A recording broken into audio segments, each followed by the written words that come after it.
প্রথম চান্সে যদি জান্নাতে যেতে চান, জাহান্নামের কোনো স্পর্শ ছাড়া যদি জান্নাতে যেতে চান, তাহলে এই 16 বদঅভ্যাস থেকে, 16টি অপরাধ থেকে নিজেকে বাঁচাবার চেষ্টা করতে হবে। নাম্বার 1, যাদের মধ্যে ঈমান নাই তারা জান্নাতে যেতে পারবে না। দ্বিতীয় সবচেয়ে বড় বাধা হলো আত্মীয়তার সম্পর্ক ছিন্ন করা। আত্মীয়তার সম্পর্ক ছিন্নকারী সে জান্নাতে যেতে পারবে না। তৃতীয় বড় বাধা হলো যারা চগলখড়ি বদঅভ্যাস আছে, এই রোগটা। চতুর্থ, প্রতিবেশীকে কষ্ট দেওয়ার রোগ যাদের আছে। 5 নম্বর হলো অহংকার। 6 নম্বর হলো প্রতারণা করা, মানুষের সাথে মানুষকে ধোঁকা দেওয়া। 7 নম্বর হলো দান করার পর খোঁটা দেওয়া। 8 নম্বর হলো কৃপণতা। 9 নম্বর হলো ঘুষ দেওয়া নেওয়া।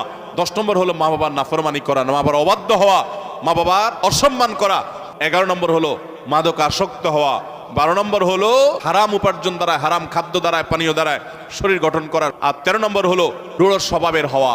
14 নম্বর হলো গণক হওয়া। 15 নম্বর হলো ব্ল্যাক ম্যাজিক করা, ব্ল্যাক ম্যাজিশিয়ান। আর 16 নম্বর হলো সিল্কের পোশাক পরা।